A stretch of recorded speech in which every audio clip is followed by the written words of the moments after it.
Good morning, everyone, and welcome to another review commentary. This is episode 37, Prince of Persia, the 2008 Xbox 360 version.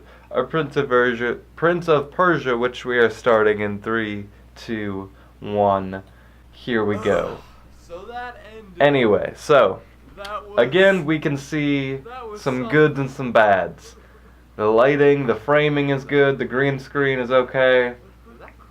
My fucking beard, that was probably me just being like, hey, let's experiment, and then being like, after watching these videos and editing them, being like, oh, let's never do that again. Okay. That looks awful right there. That is not a good beard game, my friend. My 18-year-old version of myself friend. And I still love this intro. I love all these intros. It's such a more visual, gauging experience. More so just for me, just because I'm the one going from game to game to game. Like, I would love to have an intro where we just pass through all the past couple games I've played.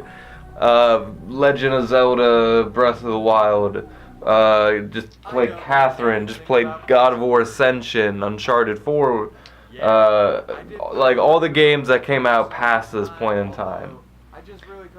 And even like the little ones, which like I kind of just like breeze through, like the Gone Homes of the universe, the Stanley Parables, or even the ones I've only done reviews for, because I still haven't made my Stanley Parable or Gone Home review, because the Stanley Parable was supposed to be like this masterpiece video that eventually I gave up on, especially since it involved annotations and they took annotations away. I'm not even talking about this Assassin's Creed that I just snuck in there. Which is ironic because I actually just today played my first like session of an Assassin's Creed game. Not my first session. I have played like the first like what, 4th or 5th of Assassin's Creed 2. But this is my first time going an hour or two deep on the first game, and it was a Ubisoft game. It did have that vibe. God, and this game takes me back. Like the color scheme, like this in memory is an 8 out of 10. That if they just changed the ending and like if made a little bit less repetitive of doing the same thing, I would have given it that 8. And I never played that DLC epilogue. I should do that. I think I might actually do that right after I film this video. May not play it, but buy it.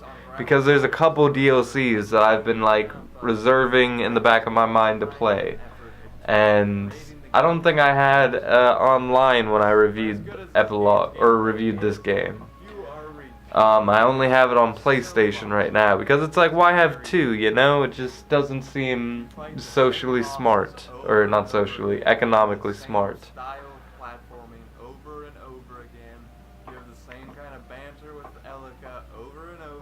I feel like if I really just had a shadow effect or something, some color correction, like the things that are like really quick and easy but still extended jump. This is jump, wall run, jump, extended jump, climb,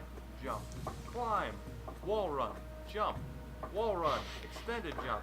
Oh, and you just quite didn't make that last little part, so we're gonna make you start all over again. And let's get something straight. Platforming games, I suck at them. I mean, I suck at everything. That reminds me, I need to play Little Big Planet. I need to play my copy of Super Mario Galaxy or Super Paper Mario, one of those Wii games. I need to play the new Mirror's Edge. I hate video games, man. Like, it's literally like dipping your like feet into a series, like, and it could be anywhere. Like, there's 100 of any new series. There's 100 of them. That's why it's fun to play like the first Assassin's Creed game. Like,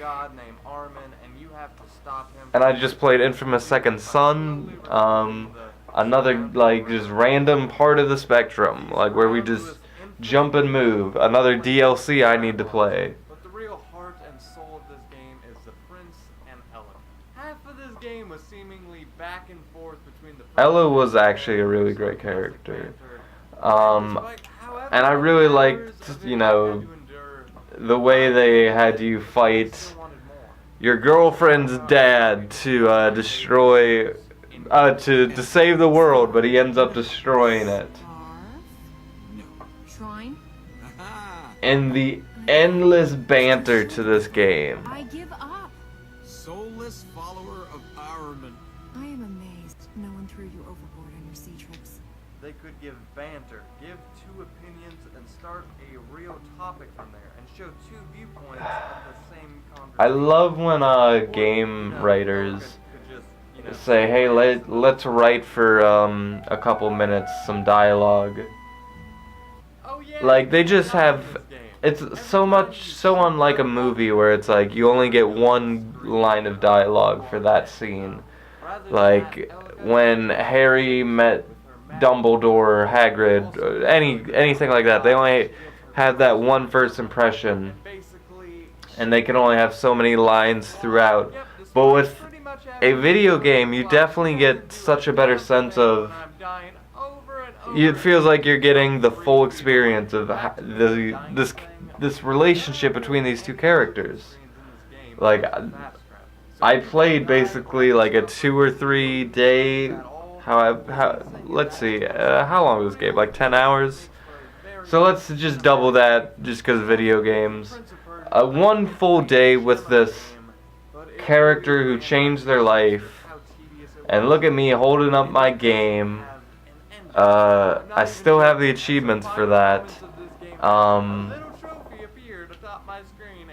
which is ironic because I just referenced. Oh my god, I can't believe how, I almost forgot how dirty they did players for that.